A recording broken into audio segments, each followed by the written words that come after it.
Nobody in Chicago said the name Volga out loud anymore. Not cops, not politicians, not even rival gangs, because the last man who mopped the Black Volga Syndicate was found hanging beneath a frozen bridge with his tongue cut out and a cigar stuffed into his mouth. That was their signature, a warning, and everyone understood it. The Black Volga Syndicate wasn't some street gang fighting over corners and cheap drugs. They controlled ports, casinos, gun routes, politicians, judges, even police captains. Half Russian, half American, all monsters. Their leader, Elena Orlov, was the kind of man mothers used to scare children. Cold eyes, silver beard, always dressed in black, always smoking those thick Cuban cigars, and nobody had ever seen him panic until the night his wife was murdered. Her name was Elena Orlov. Beautiful, elegant, untouchable. She stepped out of a private charity event in downtown Chicago, wearing a long red coat that moved like blood in the winter wind. Then the bullets came. Not one, not two, 11. The shooters didn't rush, didn't scream, didn't miss. By the time her bodyguards reacted, Elena was already lying in the snow, staring at the sky with lifeless eyes. The assassins vanished into the darkness, and carved into the black SUV parked nearby was one message. The Reapers send their regards. The city froze, because everybody knew who the Reapers were. The Iron Reapers weren't ordinary criminals. They were killers for hire, former soldiers, ex-cartel smugglers, psychopaths, the kind of men who smiled during executions. Their leader, Dante Mercer, had built his empire through fear. Rumors said he once burned an entire nightclub alive because someone stole from him. Nobody knew if it was true. Nobody wanted to ask. And now, somehow, the Reapers had just declared war on the Black Volga Syndicate. Chicago knew what came next. Bodies, explosions, massacres, the kind of violence that made the news reporters shake while reading scripts. But what nobody knew was that Elena Orlov wasn't the real target, and the man responsible for her death was sitting inside Elena Orlov's own organization. The cigar smoke was so thick inside the mansion that breathing felt like swallowing ashes. Elena Orlov sat at the end of a massive wooden table, while 12 armed men stood around him in silence. Nobody dared move, nobody dared blink. On the table in front of him, Venina's blood-stained necklace. Mikhail stared at it for a long time. Then he finally spoke. Who gave the order? His voice was calm. That made it worse. One of his captains swallowed hard. We believe the Reapers. Mikhail slammed a knife through the man's hand before he could finish. The scream echoed through the room. I did not ask what you believe. Silence. Blood dripped onto the floor. Then another man stepped forward carefully. Viktor Sorin, former Russian enforcer, Mikhail's most trusted lieutenant. The shooters used Reaper weapons, Viktor said. But something feels wrong. Mikhail looked up slowly. Explain. Viktor hesitated. The Reapers don't attack families. They kill businessmen, rivals, witnesses, but wives. Public assassinations. That's not Mercer's style. For the first time that night, Mikhail's expression changed. Because Viktor was right. This murder was too loud, too theatrical, almost like someone wanted war. Then the mansion doors burst open. A guard dragged in a trembling man covered in blood. We found him near the harbor, the guard said. He worked for the Reapers. The man collapsed to his knees. Please, he cried. I didn't kill her. Mikhail nodded once. The guard shot the man in the head instantly. Blood splashed across the marble floor. Mikhail calmly lit another cigar. Prepare the cars, he said. Tonight, we visit Dante Mercer. Harbor 19 belonged to the Iron Reapers. Everybody knew that. The docks were packed with armed guards, drug containers, and stolen military weapons. Nobody entered without permission. But around midnight, 20 black SUVs rolled toward the harbor like a funeral procession. The Volga Syndicate had arrived. The shooting started before the engines stopped. Bullets tore through the fog. Men dropped screaming into freezing water. Explosions ripped through shipping containers.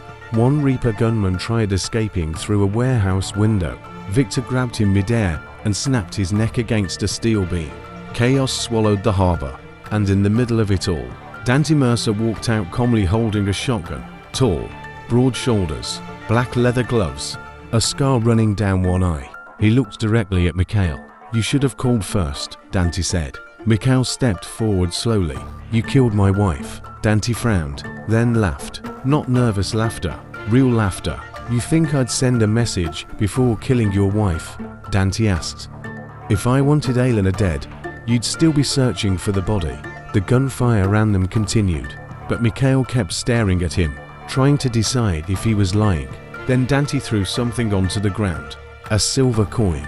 Mikhail's eyes narrowed instantly, because only members of the Black Volga Syndicate carried those coins. Somebody inside the organization had betrayed him. Suddenly, boom, a massive explosion erupted behind the docks. Both gangs turned. 3 Volga SUVs exploded into flames. Hidden snipers opened fire from rooftops, but they weren't shooting at the Reapers. They were targeting both sides. Men dropped everywhere. Dante grabbed Mikhail and dragged him behind a container just before bullets shattered the steel above them. "You idiots," Dante growled. "Somebody's playing us both." Mikhail shoved him away. "Who?" But Dante was already staring toward the burning harbor, and for the first time in years, the feared leader of the Iron Reapers looked genuinely afraid, because he recognized the sniper symbol painted on the rooftop. A white wolf. Only one group used that mark. A ghost organization people thought no longer existed. The White Wolves. 20 years earlier, the White Wolves ruled the East Coast. Human trafficking, political assassinations, arms dealing. They were so brutal that even cartels avoided them. Then suddenly, they vanished. Some said the FBI destroyed them. Others believed the Russian government wiped them out quietly. But the truth was far darker. The White Wolves hadn't disappeared. They had gone underground, waiting, growing, and now they were back. Mikhail and Dante formed a temporary truce that same night, not because they trusted each other, because they had no choice. Every hour after Harbor 19, more bodies appeared across the city. Volga captains murdered, Reaper warehouses bombed, dirty judges executed in public. Someone was systematically destroying both empires, and they were doing it with terrifying precision. Then Victor uncovered something worse. The White Wolves had a new leader, a man known only as the Shepherd. Nobody knew his real name. Nobody had seen his face. But one rumor followed him everywhere. He never starts wars he cannot finish. That terrified even Mikhail, because Chicago was already turning into a graveyard. 3 nights later, Mikhail finally learned the truth, and it nearly destroyed him. Victor entered the cigar room carrying a folder with shaking hands. "I found Elena's phone records." Mikhail looked up. She met someone secretly before she died. "Who?" Victor swallowed hard. "Your son." The room went silent. Mikhail stood slowly. "No." But Victor placed photographs on the table. Elena meeting privately with Nikolai Orlov, Mikhail's only son, the heir to the Black Volga Syndicate, the boy he trusted more than anyone. Mikhail's voice dropped dangerously low. "Where is he?" Nobody answered, because at that exact moment, the mansion lights went out. Darkness swallowed the room. Then came the gunshots. Suppressed, professional, one by one. Mikhail's guards fell dead. Victor pulled his pistol instantly. "Move." Masked men stormed the mansion from every entrance. White wolf symbols on their armor. The White Wolves had found them. Mikhail killed 2 attackers with brutal precision before grabbing a shotgun from the wall. The mansion became a battlefield. Glass exploded. Bodies collapsed. Smoke filled the halls. Then Mikhail heard something that froze his blood. Nikolai's voice. "Drop the gun, father." Mikhail turned slowly, and there stood his son, holding a pistol, standing beside White Wolf soldiers. Mikhail looked genuinely shocked for the first time in years. "Nikolai?" The young man's eyes were cold. "You made me weak," Nikolai said quietly. "The old world belongs to monsters who refuse to evolve. You killed Elena." Nikolai's jaw tightened. She was going to expose everything. Mikhail's hands trembled slightly around the shotgun. Not from fear, from rage. "You betrayed your blood." "No," Nikolai replied. "I replaced it." Then he pulled the trigger. The bullet struck Mikhail in the shoulder. Victor fired immediately, forcing Nikolai's men backward. The mansion erupted into chaos again. But Mikhail barely noticed the pain. His own son, his own blood. Behind everything, Eleanor's murder, the war, the White Wolves, all of it. It had been a coup from the beginning. Nikolai wanted the throne, and he was willing to drown Chicago in blood to take it. Victor dragged Mikhail through a hidden tunnel beneath the mansion, while explosions shook the building above. "We need to leave." But Mikhail stopped walking. "No." Victor stared at him. "Mikhail, he dies tonight." Hours later, the final battle began at an abandoned cathedral on the edge of Chicago. That was where Nikolai planned to officially unite the White Wolves and the remaining Volga loyalists under his rule. Hundreds of armed men filled the cathedral grounds. Floodlights cut through the rain. Black SUVs surrounded the building. Then another convoy arrived. The Iron Reapers. Dante Mercer stepped out carrying an assault rifle. "You owe me for Harbor 19, he told Mikhail.